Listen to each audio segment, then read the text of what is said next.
Hey guys, welcome to chem galaxy. तो आज हम लोग अपने एल्केन के लेक्चर को फिर से कंटिन्यू करने जा रहे हैं और आज हम लोग कुछ और प्रिपरेशन मेथड्स पढ़ेंगे। ठीक है, पिछले लेक्चर में मैंने आप लोगों को कुछ एल्केन्स के प्रिपरेशन मेथड बताए थे कि जैसे एल्कीन या फिर एल्काइन से कैसे बनाते हैं प्रिपरेशन एल्केन, और एल्किल हैलाइड से कैसे एल्केन्स बनाते हैं, या फिर वुड्स रिएक्शन क्या होती है ये बताया था। आज के लेक्चर में मैं आप लोग को बताने वाला हूं कि कोरी हाउस रिएक्शन के थ्रू कैसे एल्केन बनाया जाता है। अगर मैं कार्बोक्सिलिक एसिड को डी कार्बोक्सिलेट करूं यानी कि डी कार्बोक्सिलेशन करूं तो कैसे एल्केन बनता है ना, और कोल्बे इलेक्ट्रोलिसिस के थ्रू एल्केन्स कैसे बनाया जाता है, आज ये डिस्कस करने वाले हैं। ठीक है, ये वीडियो 11th वालों के लिए बहुत इंपॉर्टेंट होने वाला है, IIT जेई वालों के लिए भी काफी इंपॉर्टेंट होने वाला है, और जो बीएससी फर्स्ट ईयर के स्टूडेंट्स हैं उनके लिए तो इंपॉर्टेंट है ही है। ठीक है, तो शुरू करते हैं। तो सबसे पहले हम लोग हेडिंग डाल लेते हैं। ठीक है, सबसे पहले हेडिंग आप लोग डाल लेते हैं। आप लोग भी नोट्स बनाते रहिए इसके। ठीक है, तो आप लोग भी हेडिंग डाल लीजिए प्रिपरेशन मेथड्स। तो सबसे पहले डाल देते हैं प्रिपरेशन मेथड्स। ठीक है, तो ये अपनी हेडिंग डल गई। ठीक, प्रिपरेशन मेथड। तो सबसे पहले मैं डिस्कस करने वाला हूं कोरी हाउस रिएक्शन। ठीक है, कोरी हाउस रिएक्शन, कोरी हाउस रिएक्शन। ठीक है, तो ये हेडिंग डाल लो। अब देखो कोरी हाउस रिएक्शन में क्या होता है। सबसे पहले तो जनरल रिएक्शन लिख देता हूं मैं। ठीक है, तो होता क्या है कोरी हाउस रिएक्शन में कि मैं सबसे पहले लेता हूं R2CuLi। ये क्या है? ये है डाई एल्किल लिथियम क्यूपरेट। ठीक है, इसको चाहे तो यहां पर आप लिख लो डाई एल्किल लिथियम, ठीक, क्यूपरेट। ठीक है, डाई एल्किल लिथियम क्यूपरेट। ठीक, इसकी रिएक्शन में कराऊंगा एक एल्किल हैलाइड के साथ R-X। ठीक, और ड्राई ईथर में। ठीक है, ड्राई ईथर में ये रिएक्शन होगी, ड्राई ईथर अपना मीडियम हो जाएगा। तो मुझे क्या मिल जाएगा? मुझे मिल जाएगा R और R'। ठीक है, ये वाला R' और इसका एक R आपस में कंबाइन होके मुझे अपना एल्केन दे देंगे। ठीक है, अगर एग्जाम्पल की बात करें, ठीक, तो एग्जाम्पल देखो। एग्जाम्पल के तौर पे अगर मैं यहां ले लूं CH3 होल ट्वाइस CuLi, ठीक, यहां ले लूं CH3 CH2I। ठीक है, ये ईथे लिख दिया गलती से मैंने इधर, ड्राई ईथर। ठीक है, तो अगर ड्राई ईथर में रिएक्शन कराएंगे तो क्या होना है? ये एल्किल ग्रुप यानी कि इथाइल ग्रुप और इसका एक मिथाइल ग्रुप आपस में कंबाइन हो जाएंगे और हमको मेरा रिक्वायर्ड एल्केन दे देंगे, यानी कि CH3 CH2 CH3। ठीक है, ये मिल गया। ये क्या मिला हम लोग को? ये मिला प्रोपेन। ठीक, तो अब एक चीज देखो आप, मैंने पिछले लेक्चर में आप लोग को बताया था वुड्स रिएक्शन। ठीक है, वुड्स रिएक्शन वैसे तो बहुत अच्छी यील्ड देती है, लेकिन उसका जो सबसे बड़ा डिसएडवांटेज होता है कि उससे हम लोग ऑड नंबर के एल्केन्स नहीं बना पाते हैं। ठीक है, अगर हम लोग ट्राई करते हैं ऑड नंबर के एल्केन्स बनाने की तो हम लोग को मिक्सचर मिलता है 3 एल्केन का, जिनको कि सेपरेट करना बहुत मुश्किल होता है। लेकिन यहां पे बहुत ही अच्छी यील्ड के साथ हम लोग किसी भी टाइप का एल्केन बना सकते हैं। ठीक है, आपको ऑड बनाना है ऑड बनाओ, इवन बनाना है इवन बनाओ, ब्रांच्ड वाले बनाने हैं ब्रांच्ड वाले बनाओ। ठीक है, तो इसीलिए कोरी हाउस रिएक्शन बहुत अच्छा अल्टरनेटिव रिएक्शन है वुड्स रिएक्शन के कंपैरिजन में। ठीक है, तो इतना नोट करो। ठीक, इसके आगे बताता हूं फिर। इतना नोट हो गया, चलो इसके आगे देखो क्या है। लेकिन कोरी हाउस रिएक्शन में भी एक चीज है कि कुछ चीजों का हम लोग को ध्यान रखना पड़ता है अगर हम चाहते हैं कि हमको जो एल्केन मिल रहा है वो काफी अच्छी क्वांटिटी में मिले, यानी कि काफी अच्छी यील्ड हो अपनी। उसके लिए कुछ पॉइंट्स याद रखने पड़ते हैं कि जैसे पहला पॉइंट क्या होता है कि जो ये है R in R2CuLi, ठीक है, जो R2CuLi में है, राइट, डाइएल्किल लिथियम क्यूपरेट में जो एल्किल ग्रुप है वो कुछ भी हो सकता है, वो मिथाइल ग्रुप भी हो सकता है, प्राइमरी भी हो सकता है, सेकेंडरी भी हो सकता है, टर्शरी भी हो सकता है। ठीक है, आई होप आप लोग को दिख रहा होगा, नहीं तो मैं कहो तो थोड़ा बड़ा लिख दूं इसको, कि फिर से लिख देता हूं कि R2CuLi यानी कि डाइएल्किल लिथियम क्यूपरेट क्या क्या हो सकता है, मिथाइल ग्रुप हो सकता है, प्राइमरी हो सकता है, सेकेंडरी हो सकता है, टर्शरी हो सकता है। ठीक है, R इसमें तो कुछ भी हो सकता है, लेकिन R इन RX जो एल्किल हैलाइड हम लोग ले रहे होंगे कोरी हाउस रिएक्शन में, वो R क्या हो सकता है, वो R मिथाइल ग्रुप हो सकता है, ठीक है, वो R प्राइमरी हो सकता है, या फिर वो सेकेंडरी साइक्लो एल्किल हो सकता है। ठीक है, सेकेंडरी साइक्लो एल्किल हो सकता है। ठीक, तो अगर मैं एल्किल हैलाइड में R इनमें से कोई एक रखूं, ठीक, और डाई एल्किल लिथियम क्यूपोरेट में R मैं इसमें से कोई एक रखूं, तो हम लोग की जो यील्ड होगी, हम लोग को जो क्वांटिटी मिलेगी एल्केन की, वो बहुत अच्छी मिलेगी। ठीक है, तो इस बात का हम लोग को ध्यान रखना पड़ता है। ठीक, लेकिन क्योंकि यहां पे हम लोग के पास एडवांटेज है कि हम कोई भी एल्किल ग्रुप ले सकते हैं, तो बेसिकली हम लोग काफी तरीके के एल्केन्स बना सकते हैं। ठीक है, तो इतना नोट कर लो, मैं आप लोग को कुछ एल्केन्स बना के दिखाता हूं। ठीक है, बुक में एग्जाम्पल दिए हुए हैं, मैं बेसिकली वही बताने वाला हूं। ठीक है, तो इसको नोट कर लो, नोट कर लिया, चलो।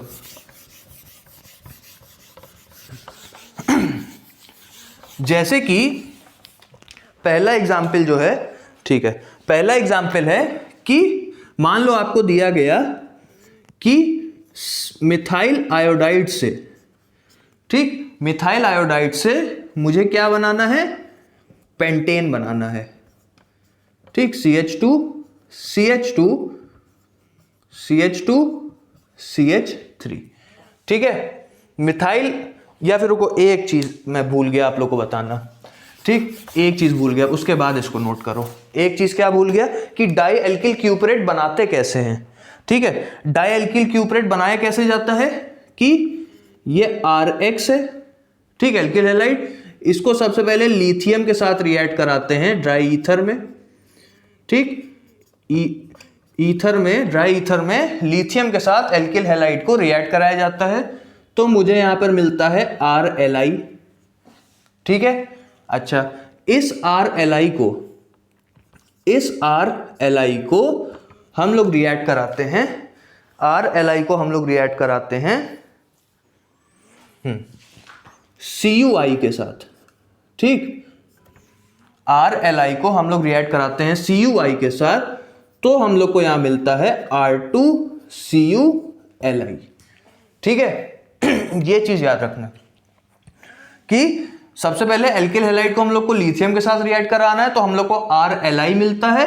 ठीक, उसके बाद RLi को हम लोग CuI के साथ रिएक्ट कराते हैं, क्यूप्रस आयोडाइड के साथ, तो हम लोग क्या मिल जाता है, डाई एल्किल लिथियम क्यूपरेट मिल जाता है।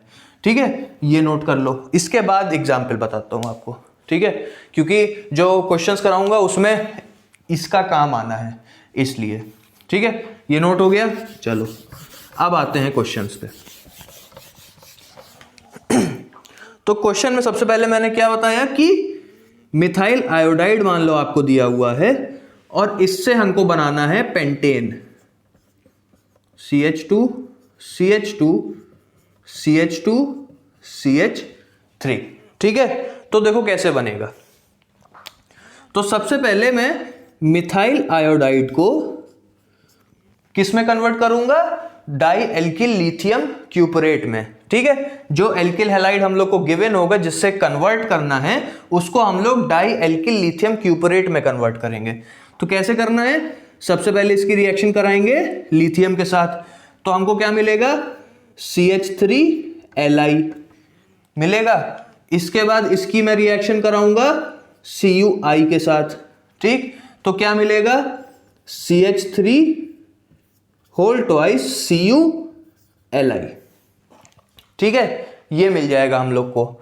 अच्छा, अब यहां पे देखो हमको क्या बनाना है, हमको बनाना है पेंटेन, राइट, हमको बनाना है पेंटेन। हमको इतना पता है कि जो कोरी हाउस रिएक्शन होती है, तो कोरी हाउस रिएक्शन में जो R2CuLi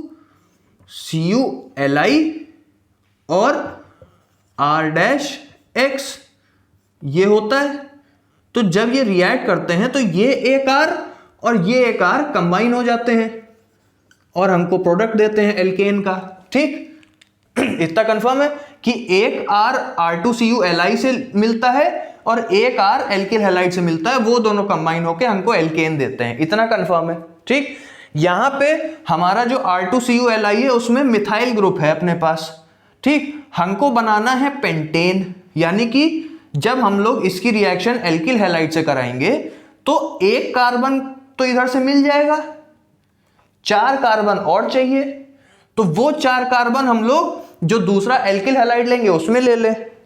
ठीक, इसका क्या कहने का मतलब हुआ, इसका कहने का मतलब यह हुआ कि मैं अगर इसकी रिएक्शन कराऊं ब्यूटाइल आयोडाइड के साथ CH2 CH2 CH2I, ठीक, ये देखो आपको सोचना पड़ेगा, हमको एक कार्बन यहां से मिल जाएगा R2CuLi से। ठीक, हमको 4 कार्बन और चाहिए।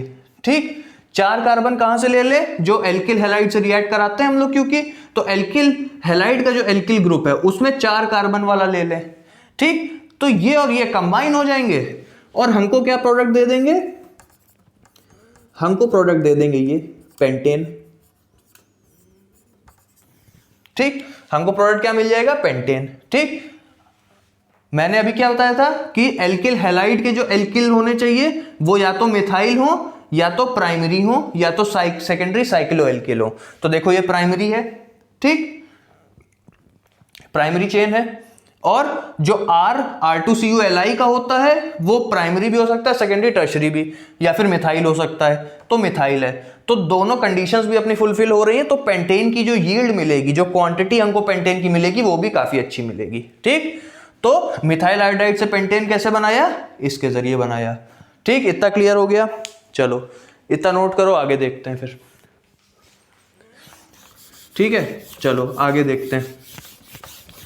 आगे जो दूसरा एग्जाम्पल है, दूसरा एग्जाम्पल जो हमारे पास है, हमको बनाना है सेकेंडरी ब्यूटाइल में से 3 मिथाइल ऑक्टेन बनाना है। ठीक है, सेकेंडरी ब्यूटाइल क्लोराइड है, सेकेंडरी ब्यूटाइल क्लोराइड है अपने पास, ये CH3 CH2 CH Cl CH3।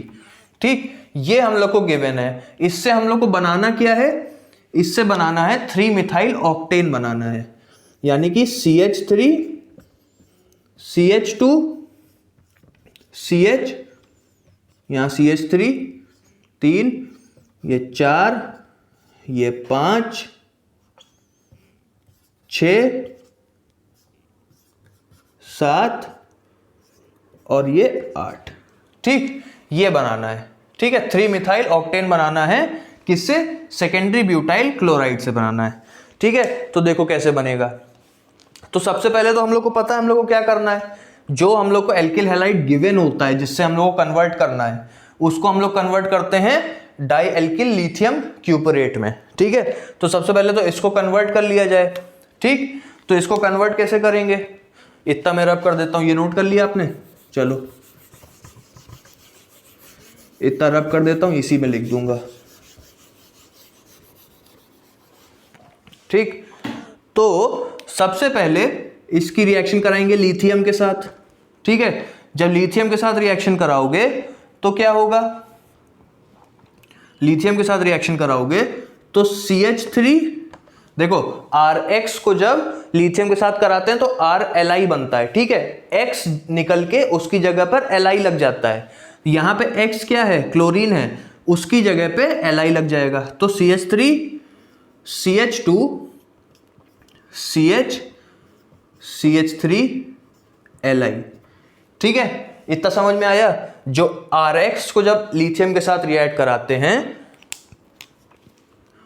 RX को जब लिथियम के साथ रिएक्ट कराते हैं तो RLi मिलता है प्लस LiX मिलता है। ठीक है, तो लिथियम जो है X को हटा देता है और R उसकी जगह आ जाता है R के साथ। ठीक, तो वही चीज यहां भी करनी है। ये X है अपना, जो ये क्लोरीन है यही तो X है, तो ये हटा के इसकी जगह पे लिथियम लगा देना है, वही मैंने किया है। ठीक है, अब इसके बाद इसकी रिएक्शन कराएंगे CuI के साथ, क्यूप्रस आयोडाइड के साथ। ठीक, जब क्यूप्रस आयोडाइड के साथ इसकी रिएक्शन कराओगे तो क्या बन जाता है, बन जाएगा CH3 CH2 CH CH3 whole twice CuLi, ये बन जाता है। ये अपना डाइएल्किल लिथियम क्यूपरेट हो गया। ठीक है, ये बन गया, तो अपने पास डाइएल्किल लिथियम क्यूपरेट आ गया। हमको बनाना क्या था, ठीक, इतना क्लियर हो गया, पहले इतना नोट कर लो। ठीक है, फिर आगे बताता हूँ कि अप्रोच किस तरह करेंगे। ठीक है, तो इसको मैं यहाँ लिखता हूँ पहले तो CH3 CH2 CH CH3 twice CuLi। ठीक है, ये अपना डाइएल्किल लिथियम क्यूपरेट है। अपने को बनाना क्या था, हम लोग को जो बनाना था, मैं यहां लिखता हूं। ठीक है, हम लोग को जो बनाना था वो क्या बनाना था, हम लोग को बनाना था 3 मिथाइल ऑक्टेन बनाना था, यानी कि CH3 CH2 CH CH2 CH2, ठीक, 3 2 5 6 7 और ये 8। ठीक, हम लोग को ये बनाना है 3 मिथाइल, ये 3 की जगह 4 कर दिया, यहां पे गलती हो गई, 3 मिथाइल। ठीक है, यहां पे लगेगा।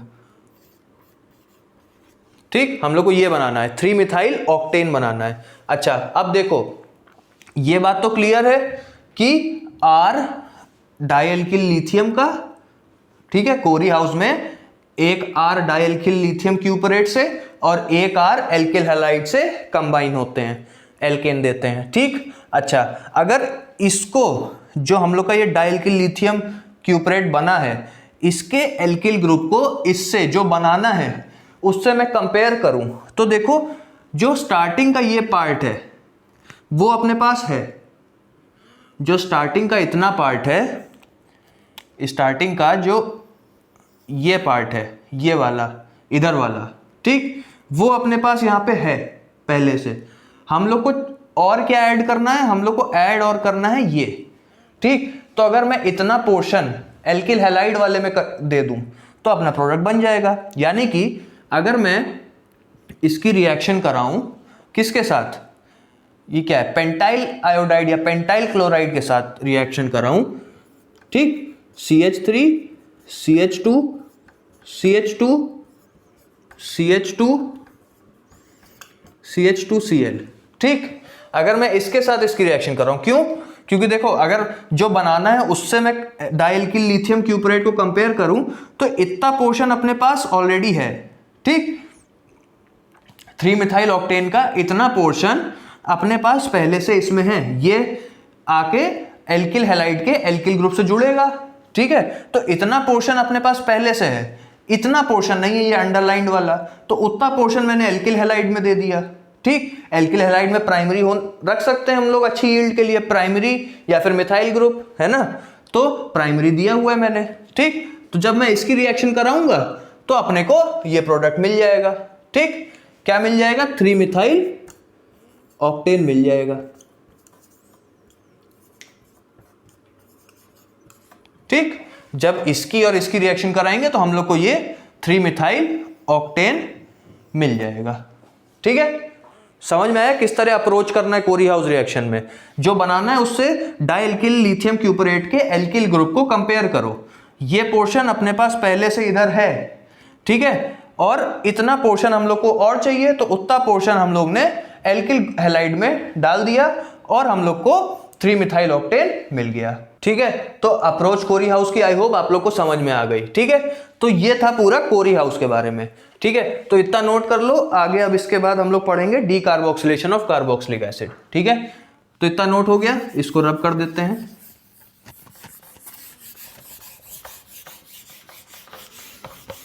अब हेडिंग डाल लो आप लोग, D carboxylation of carboxylic acid. ठीक है, तो डी कार्बोक्सिलेशन बेसिकली क्या होता है कि जो कार्बोक्सिल ग्रुप होता है अपना COOH, उसमें से कार्बन डाइऑक्साइड का एक मॉलिक्यूल निकालना, उसको कहते हैं D carboxylation.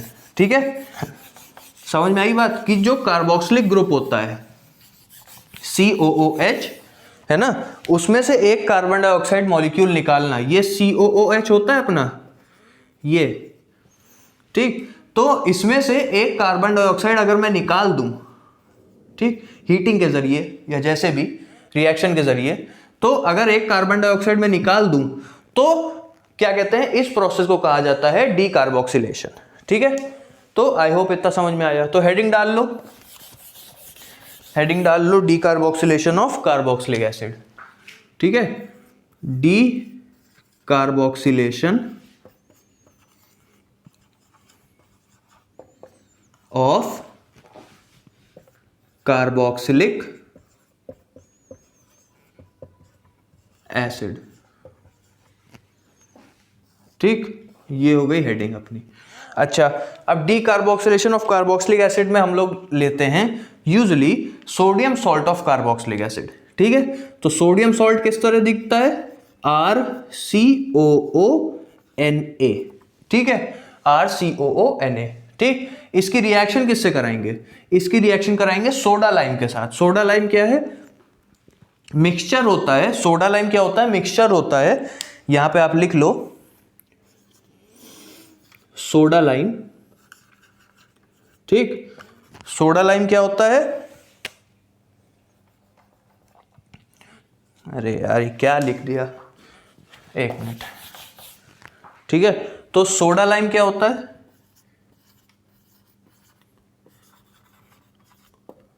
Soda lime basically क्या होता है, सोडा लाइम होता है मिक्सचर ऑफ, ठीक, मिक्सचर होता है किसका, सोडियम हाइड्रोक्साइड और कैल्शियम ऑक्साइड का। ठीक है, सोडियम हाइड्रोक्साइड और कैल्शियम ऑक्साइड का मिक्सचर होता है 3:1 के रेशियो में। ठीक है, यानी कि 3 पार्ट सोडियम हाइड्रोक्साइड का और 1 पार्ट कैल्शियम ऑक्साइड का। ठीक, इस मिक्सचर को कहते हैं सोडा लाइम। ठीक, तो जब sodium salt of carboxylic acid की रिएक्शन हम लोग सोडियम हाइड्रोक्साइड से कराते हैं, ठीक, और कैल्शियम ऑक्साइड यानी कि सोडा लाइम से कराते हैं। ठीक है, और 630 केल्विन पे, बहुत हाई टेम्परेचर रखना पड़ता है। जब भी डी कार्बोक्सिलेशन की आप कोई भी रिएक्शन देखोगे तो ज्यादातर में टेम्परेचर काफी हाई रखना पड़ता है हम लोग को। ठीक है, तो यहां पर भी 630 केल्विन टेम्परेचर लेना पड़ता है। ठीक, तो हम लोग को प्रोडक्ट क्या मिलता है, हम लोग को प्रोडक्ट मिलता है RH और प्लस सोडियम कार्बोनेट निकल जाता है। ठीक, सोडियम कार्बोनेट निकल जाता है, Na2CO3 निकल जाएगा अपना। ठीक, और अपने को एल्केन मिल जाएगा। ठीक है, तो ये होता है डी कार्बोक्सिलेशन। ठीक, इतना नोट करो। सोडा लाइम क्या होता है, मिक्सचर होता है सोडियम हाइड्रोक्साइड और कैल्शियम ऑक्साइड का 3:1 के रेशियो में। तो जब sodium salt of carboxylic acid को सोडियम हाइड्रोक्साइड के या फिर सोडा लाइम के साथ 630 केल्विन टेम्परेचर पे हीट करते हैं तो इसमें से सोडियम कार्बोनेट निकल जाता है और एल्केन पीछे रह जाता है। ठीक है, सोडियम सॉल्ट की जगह हम लोग सिंपल कार्बोक्सिलिक एसिड भी यूज कर सकते हैं। ठीक है, उससे कोई बहुत ज्यादा अंतर नहीं आ जाएगा। ठीक, तो सोडियम सॉल्ट की जगह आप सिंपल कार्बोक्सिलिक एसिड भी यूज कर सकते हो। ठीक, इसकी जब रिएक्शन सोडियम हाइड्रोक्साइड के या सोडा लाइम के साथ कराओगे 630 केल्विन पे, तब भी सेम प्रोडक्ट ही मिलेगा। ठीक है, तब भी सेम प्रोडक्ट मिलेगा, यहां सोडियम कार्बोनेट भी मिलेगा। सिर्फ एक छोटा सा डिफरेंस होगा कि एक मॉलिक्यूल वाटर का भी आपको मिलेगा। ठीक है, तो इतना नोट करो, फिर आगे देखते हैं हम लोग। ठीक है, इतना नोट करो फटाफट। देख लूं कोई चीज छूट तो नहीं रही है। ठीक है, छूट नहीं रही कोई चीज़। ठीक, इतना नोट किया। एक आध एग्जाम्पल देख लेते हैं इसके। ठीक है, एक आध एग्जाम्पल देख लेते हैं। तो एग्जाम्पल में अगर मैं ये ले लूं CH3COONA, ठीक, और इसकी रिएक्शन मैं सोडा लाइम के साथ कराऊं, कैल्शियम ऑक्साइड 630 केल्विन टेम्परेचर पे, तो क्या मिलेगा हम लोग को? जो ये एल्किल ग्रुप होता है, ठीक, ये वाला जो एल्किल ग्रुप होता है, ठीक, इसी का एल्केन मिलता है हम लोग को। ठीक है, जो ये वाला एल्किल ग्रुप है इसी का एल्केन मिलेगा। तो यानी कि मिथाइल ग्रुप है, इसका एल्केन क्या बनेगा? मीथेन। ठीक, इसका एल्केन मिलेगा मीथेन, राइट, और बाकी सोडियम कार्बोनेट में निकल जाएगा, सोडियम कार्बोनेट में निकल जाएगा। ठीक है, तो ये हो गया आपका एग्जाम्पल। अच्छा, एक चीज है, अगर मैं यहां पर कैल्शियम ऑक्साइड ना करूं, यानी कि सोडा लाइम ना बनाऊं, अगर मैं सिर्फ सोडियम हाइड्रोक्साइड लूं और हीट करूं, तो भी हम लोग को एल्केन मिलता है। ठीक, तब भी हम लोग को एल्केन एज अ प्रोडक्ट मिलता है। लेकिन सोडा लाइम को यूज करने का रीजन है, सोडा लाइम यूज करना प्रेफर किया जाता है। क्यों किया जाता है? तो उसके 2 पॉइंट्स हैं, तो अब वो लिखते हैं। ठीक है, तो चाहो तो हेडिंग डाल लो कि why soda lime is used. ठीक है, why soda lime is used. ठीक, why soda lime is used. ठीक है, तो इसका जो सबसे पहला पॉइंट आएगा, इसका जो सबसे पहला पॉइंट है वो ये है कि जब हम लोग कैल्शियम ऑक्साइड को सोडियम हाइड्रोक्साइड में ऐड कर देते हैं, तो बेसिकली हम लोग रिएक्शन को और हायर टेम्परेचर पे रिएक्ट करवा पाते हैं। ठीक है, और ज्यादा हाई टेम्परेचर पे रिएक्ट करा पाते हैं, जिसकी वजह से ये इंश्योर हो जाता है कि कंप्लीट डीकार्बोक्सिलेशन हो जाए। ठीक है, जो रिएक्टेंट हम लोग ने लिया, जो हम लोग का ये रिएक्टेंट है RCOONA, ये पूरा रिएक्ट कर जाए, ये रह ना जाए, है ना, मतलब कि ये पूरा डीकार्बोक्सिलेट होके हम लोग को एल्केन दे दे। उसके लिए जरूरी है कि काफी हाई टेम्परेचर हम लोग रखें, तो काफी हाई टेम्परेचर तक रिएक्शन सस्टेन करे, उसके लिए जरूरी होता है कि सोडियम हाइड्रोक्साइड में कैल्शियम ऑक्साइड हम लोग ऐड करें। ठीक है, तो पहला पॉइंट क्या हो जाएगा कि soda lime allows us to sustain the reaction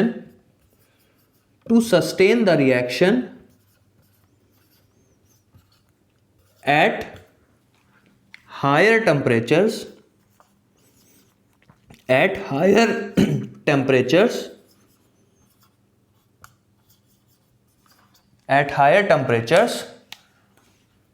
to ensure complete decarboxylation,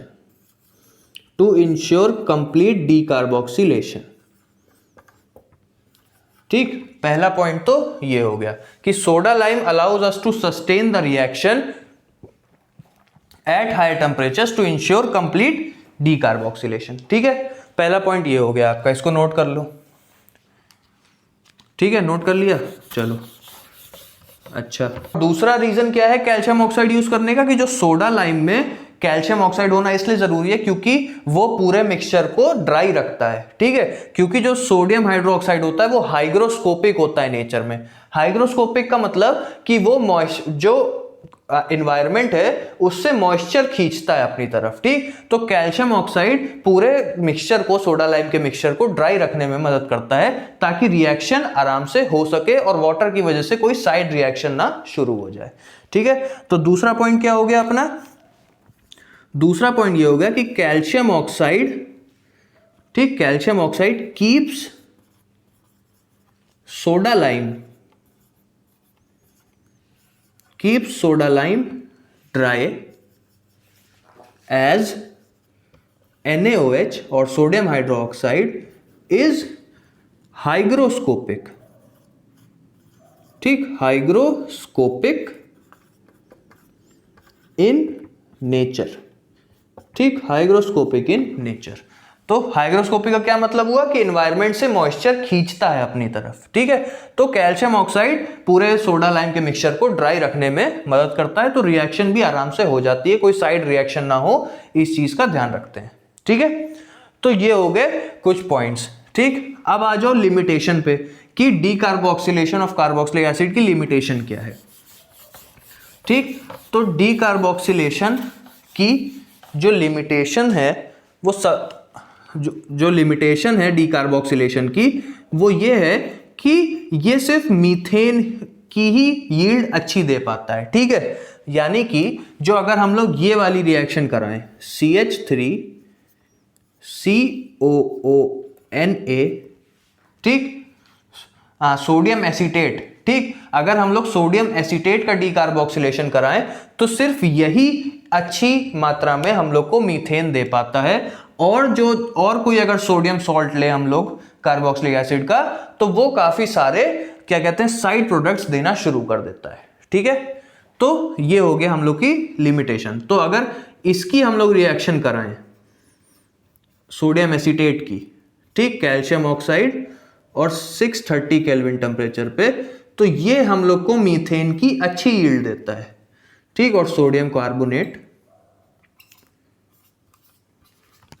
तो जो मीथेन है इसकी यील्ड अच्छी मिलती है, गुड यील्ड।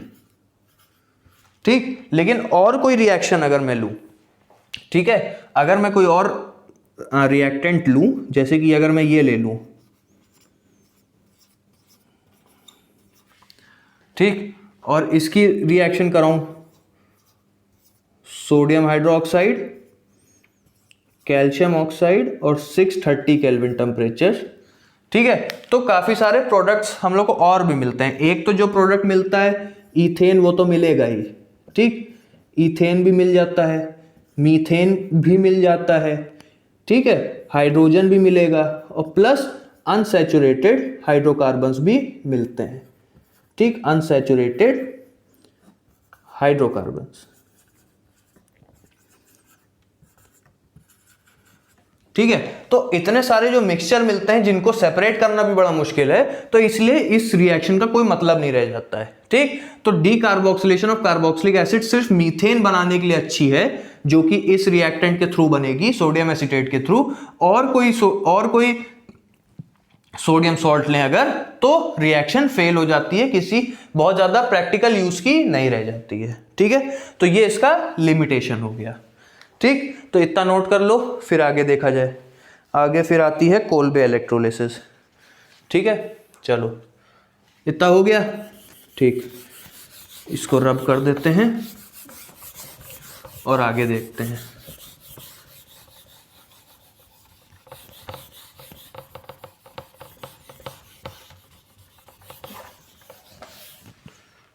ठीक है, चलो अब आ जाता है, हेडिंग डाल लो कोल्बे इलेक्ट्रोलिसिस। कोल्बेज इलेक्ट्रोलिसिस।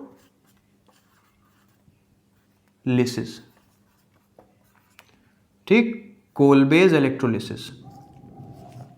अब कोल्बे इलेक्ट्रोलिसिस में हम लोग क्या करते हैं? ठीक, तो कोल्बे इलेक्ट्रोलिसिस में भी सोडियम सॉल्ट लेते हैं कार्बोक्सिलिक एसिड का, लेकिन उसको वाटर के साथ उसकी इलेक्ट्रोलिसिस की जाती है। ठीक है, जैसे कि अगर मैं एग्जांपल दूं आपको, एग्जांपल क्या, जनरल रिएक्शन अगर जो लिखी जाती है, तो ये सोडियम सॉल्ट हो गया कार्बोक्सिलिक एसिड का, इसकी मैं रिएक्शन कराऊंगा वाटर के साथ। ठीक, इसकी रिएक्शन कराऊंगा वाटर के साथ, और क्या करना है, इलेक्ट्रोलिसिस।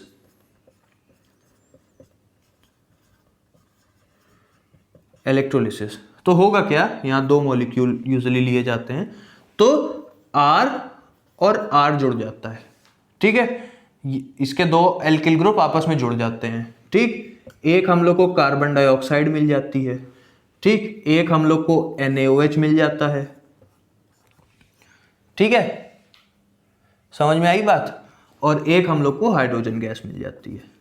ठीक, ये इतना पूरा कंप्लीट रिएक्शन होती है।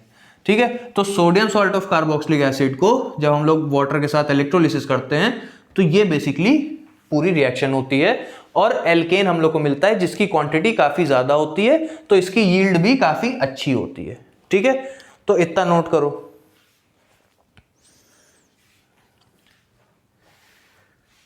ठीक, इसका चलो एक एग्जाम्पल भी ले लो, है ना। एग्जाम्पल में अगर मैं आप लोग को दे दूं 2CH3COONA, ठीक, इसकी वाटर के साथ में इलेक्ट्रोलिसिस कराऊं,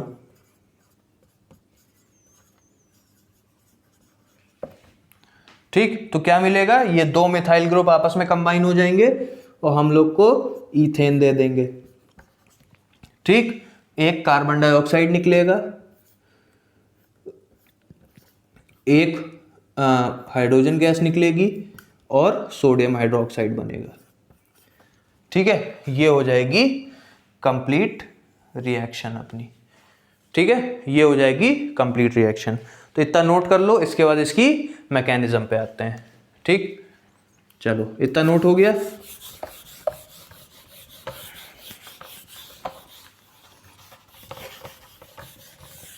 अब डाल दो हेडिंग मैकेनिज्म।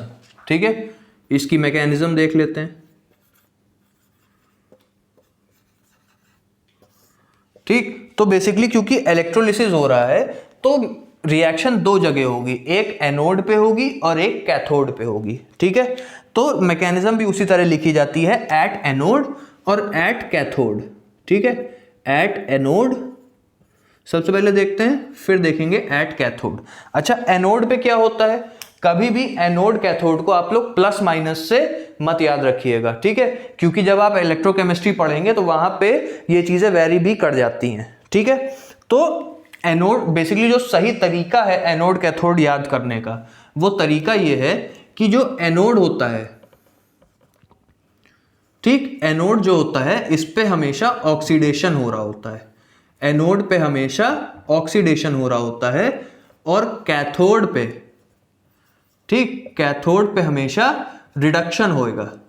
ठीक है, एनोड पे हमेशा ऑक्सीडेशन होगा, कैथोड पे हमेशा रिडक्शन होगा। इसको याद कैसे करना है, तो देखो जो एनोड है, एनोड और ऑक्सीडेशन दोनों के जो स्टार्टिंग के वर्ड्स हैं वो दोनों वॉवेल्स हैं कि नहीं, ए भी वॉवेल है, ओ भी वॉवेल है।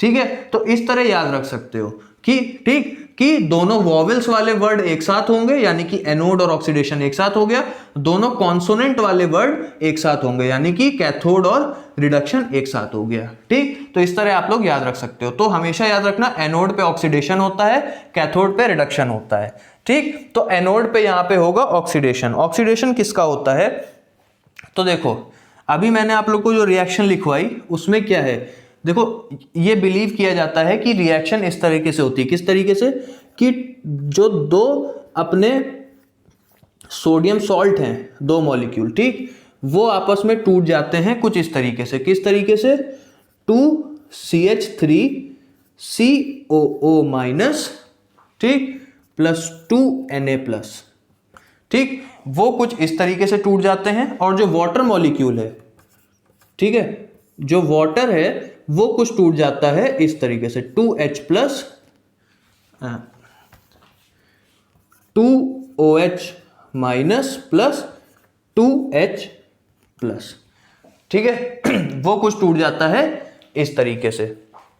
तो ये बिलीव किया जाता है कि जब हम लोग सोडियम सॉल्ट को पानी में मिलाते हैं तो सबसे पहले ये होता है, ठीक है, कि जो सोडियम सॉल्ट है वो डिसोसिएट हो जाता है अपने आयंस में, और वाटर मॉलिक्यूल भी डिसोसिएट हो जाता है अपने आयंस में। अच्छा, आप देखो एनोड पे होना है ऑक्सीडेशन। ऑक्सीडेशन का मतलब कि इलेक्ट्रॉन का लूज होना है, ठीक है, इलेक्ट्रॉन देगा मॉलिक्यूल, ठीक है, लूज गिविंग ऑफ इलेक्ट्रॉन्स, ठीक है। तो जो ये आयंस हैं इनमें से कौन इलेक्ट्रॉन दे सकता है, ऑफ कोर्स जो माइनस चार्ज वाले हैं, इसका मतलब इनके पास इलेक्ट्रॉन की भरमार है क्योंकि माइनस चार्ज है, ठीक, सबसे ज्यादा इलेक्ट्रॉन्स है इनके पास, तो यही इलेक्ट्रॉन दे पाएंगे, तो ये जाएंगे एनोड पे, ठीक है। अच्छा, ये दोनों एनोड पे जाएंगे, OH माइनस भी एनोड पे जाएगा, ये एसीटेट आयन भी एनोड पे जाएगा, लेकिन एसीटेट आयन की इलेक्ट्रॉन देने की टेंडेंसी बहुत ज्यादा है as compare to hydroxide ion, ठीक है, तो ये इलेक्ट्रॉन दे देगा, ये इलेक्ट्रॉन नहीं देगा, ठीक। तो क्या होगा, दो मॉलिक्यूल CH3COO माइनस के, ठीक, ये क्या करेंगे, हर दो मॉलिक्यूल है ना, हर एक मॉलिक्यूल एक इलेक्ट्रॉन लूज करेगा, ठीक है। तो क्योंकि दो मॉलिक्यूल है तो दो इलेक्ट्रॉन लूज करेंगे, ठीक है।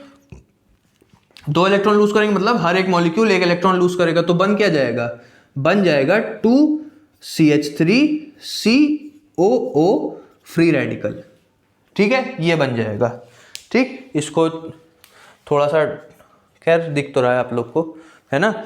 इसको एक काम करता हूँ, इसको हटा देता हूँ, ये नोट कर लिया आप लोगों ने, ठीक, तो इसको हटा दूं, ठीक है। चलो ये होता है, ठीक।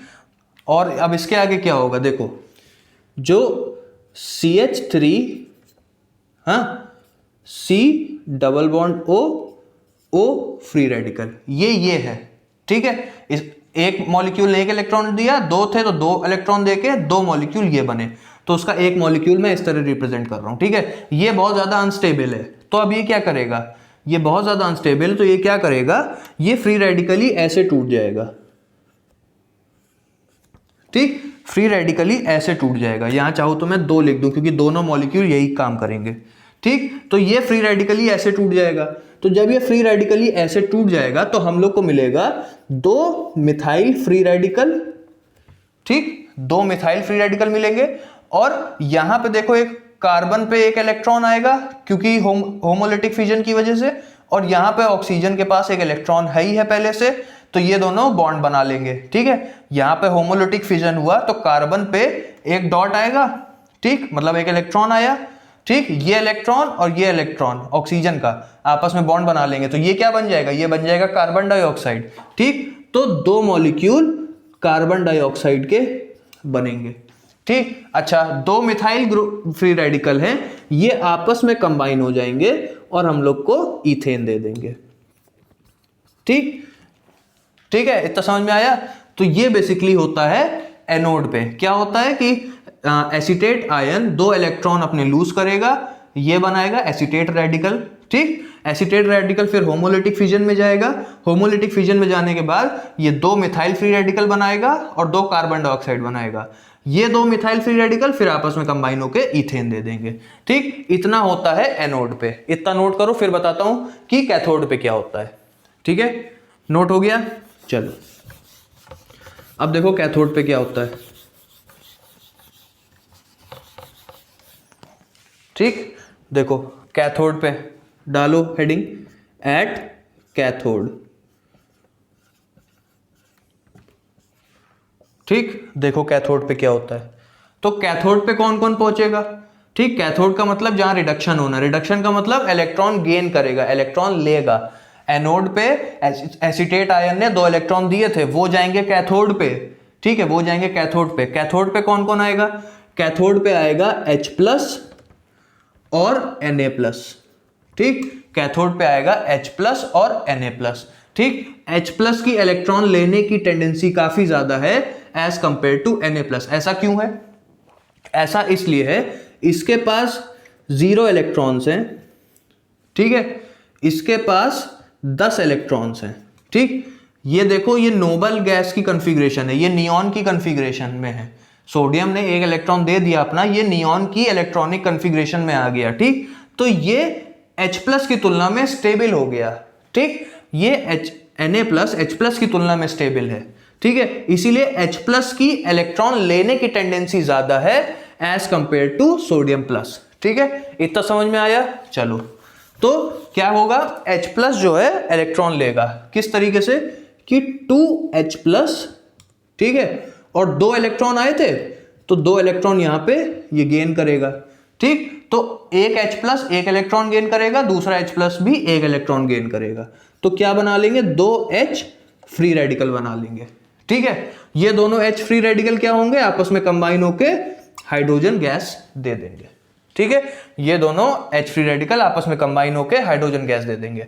अच्छा, अब क्या बचा, देखो एनोड पे OH- बचा था, एनोड पे OH- बचा था, कैथोड पे Na+ बच गया, बच गया, ये आपस में कंबाइन होके सोडियम हाइड्रोक्साइड दे देते हैं। ठीक, ये आपस में कंबाइन होके सोडियम हाइड्रोक्साइड दे देते हैं। तो कंप्लीट रिएक्शन अगर मैं लिखूं तो क्या हो जाएगी, कंप्लीट रिएक्शन हो जाएगी ये। ठीक, यहां से वाटर, ये मैंने कराई इलेक्ट्रोलिसिस। ठीक, क्या मिलेगा, मिलेगा इथेन, फिर मिलेगा कार्बन डाइऑक्साइड, हाइड्रोजन और सोडियम हाइड्रो ऑक्साइड। ठीक है, ये हम लोग को कंप्लीट रिएक्शन है। तो अगर एक चीज और अच्छी है, एमसीक्यू में पूछी जा सकती है, ठीक है, कि देखो जो पूरी रिएक्शन है उसमें सोडियम हाइड्रो ऑक्साइड बन रहा है। ठीक है, तो जैसे जैसे रिएक्शन प्रोसीड करती जाएगी और मॉलिक्यूल रिएक्ट करेंगे, ये प्रोडक्ट्स देंगे, तो सोडियम हाइड्रो ऑक्साइड और बनता जाएगा। ठीक है, सोडियम हाइड्रोक्साइड और बनता जाएगा। तो बेसिकली क्या होगा, जो सॉल्यूशन है, जो मिक्सचर है अपना, उसका पीएच राइज होता जाता है। ठीक है, तो ये पॉइंट कहीं पर नोट कर लेना कि जब कोल्बे इलेक्ट्रोलिसिस प्रोसीड करती है, ठीक है, तो जो सॉल्यूशन का पीएच है वो राइज होता रहता है। क्यों, क्योंकि सोडियम हाइड्रोक्साइड बन रहा है। ठीक है, सोडियम हाइड्रोक्साइड बन रहा है, बेस बढ़ता जा रहा है ना, तो बेस बढ़ता जा रहा है तो पीएच राइज करता रहता है। ठीक है, तो ये पॉइंट नोट कर लेना कि कोल्बे इलेक्ट्रोलिसिस के दौरान जब कोल्बे इलेक्ट्रोलिसिस प्रोसीड करती रहती है तो जो सॉल्यूशन है उसका पीएच राइज करता रहता है due to the formation of sodium hydroxide. ठीक है, तो ये हो गया आपका कोल्बे इलेक्ट्रोलिसिस। इतना नोट करो, आगे देखें क्या है इसमें। मैकेनिज्म हो गई, इतना हो गया, बस अब एक पॉइंट बचा है लिमिटेशंस। ठीक है, तो कोल्बे इलेक्ट्रोलिसिस इतना नोट कर लिया। अब आ जाओ, आखिरी पॉइंट है इस वीडियो का कि लिमिटेशंस क्या हैं। ठीक है, आओ लिमिटेशंस देख लेते हैं। तो हेडिंग डाल दो लिमिटेशंस। ठीक,